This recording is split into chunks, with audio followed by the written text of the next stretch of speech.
Esta semana, uma mulher foi resgatada de condições análogas à escravidão em Florianópolis. Ela se chama Sônia Maria de Jesus, é surda e não aprendeu a língua brasileira de sinais. Segundo as investigações, Sônia foi escravizada por 37 anos, fazendo trabalhos domésticos na casa de um desembargador do Tribunal de Justiça de Santa Catarina. Olá, tudo bem? Prazer. O mundo de Sônia Maria de Jesus é silencioso. Como vai? Ele trabalha na TV, entrevistando. Como é que ela está se sentindo? Sônia é surda e não entende as minhas perguntas. Nós poderíamos entrevistar a senhora? Certo? Tudo bem? Ela precisa de ajuda. Você tá triste? Cansada? Ela tá triste. Triste. Sônia nunca aprendeu Libras, a língua brasileira de sinais. A comunicação é restrita a sons, expressões e alguns gestos. Primeira vez que ela vai ter esse contato com a Libras, ela não foi à escola. Para as autoridades, o mundo silencioso de Sônia tinha muito trabalho.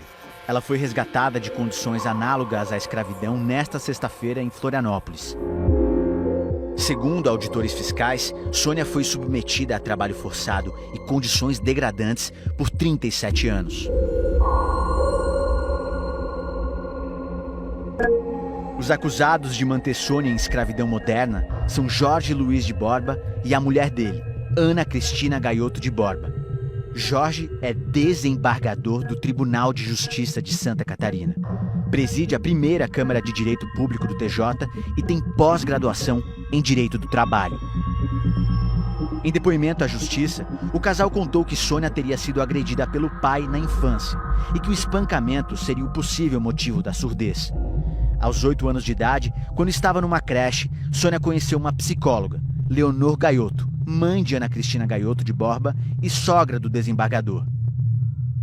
Segundo o desembargador Jorge Luiz de Borba, Sônia foi morar com ele e a esposa depois que eles se casaram, quando tiveram o primeiro filho. Sônia tinha na época entre 12 e 13 anos. E ela foi morar com eles, nas palavras do desembargador, porque ela gostava de crianças. O casal teve ainda outros 3 filhos. Todos cresceram, as décadas passaram e Sônia chegou aos 49 anos ainda vivendo com a família, numa casa nesse condomínio. Em novembro do ano passado, as autoridades receberam uma denúncia anônima. Era uma denúncia que reportava uma trabalhadora sem algum direito trabalhista garantido. Houve umas diligências preliminares do Ministério Público do Trabalho que confirmaram o teor da denúncia. Trabalhadores que estiveram no domicílio em tempos diferentes, cujos relatos iam ao encontro um do outro, né? 3 ex-funcionárias do desembargador foram ouvidas. Uma cuidadora, contratada entre 2020 e 2021, diz que Sônia fazia as refeições com os funcionários, sempre depois dos patrões, e dormia num quartinho nos fundos da casa. Que Sônia levava a vida de empregada doméstica, mas não tinha salário. Que chegou a dar banho nela, quando Sônia estava com assaduras embaixo dos seios, porque não tinha sutiã. E que Sônia era, de acordo com o depoimento, uma escravinha. Os cachorros da família eram mais bem tratados do que ela. Uma faxineira que trabalhou na casa entre 2015 e 2016 definiu Sônia com uma palavra muito utilizada durante a escravidão: mucama. As mucamas eram escravizadas encarregadas dos serviços domésticos. Existia uma relação de emprego sem quaisquer direitos garantidos, sob o manto, né, de uma pessoa que era quase da família. Uma operação conjunta, coordenada pelo Ministério do Trabalho, foi realizada na terça-feira passada, 3 dias antes de Sônia ser libertada. No momento que a ação fiscal foi deflagrada, a notícia já tinha sido veiculada em mídia, poucos minutos antes, e isso pode fazer com que o empregador, eventualmente, altere a realidade que a equipe encontraria ali. E a gente entende que isso acabou dificultando um pouco a confirmação. Mesmo assim, uma cena chamou a atenção. O local em que ela dormia era fora de casa, né? Roupas, sapatos, objetos de higiene pessoal se encontravam no ambiente externo. Essa semana, os auditores ouviram 3 mulheres que trabalham atualmente para o desembargador.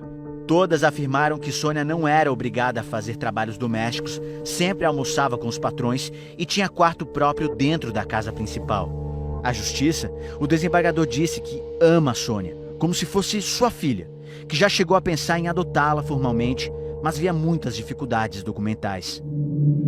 As redes sociais da família Borba têm vários registros com Sônia.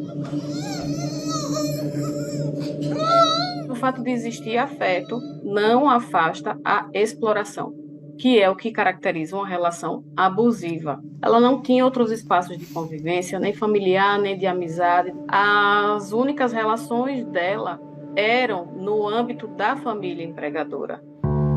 Essa semana, as autoridades chegaram a uma nova testemunha. Uma ex-diarista que confirmou as denúncias iniciais. Ela afirmou que via Sônia como uma trabalhadora e não como alguém da família. Que as filhas do desembargador têm tudo e que Sônia não tem. A senhora tem conhecimento dos seus direitos?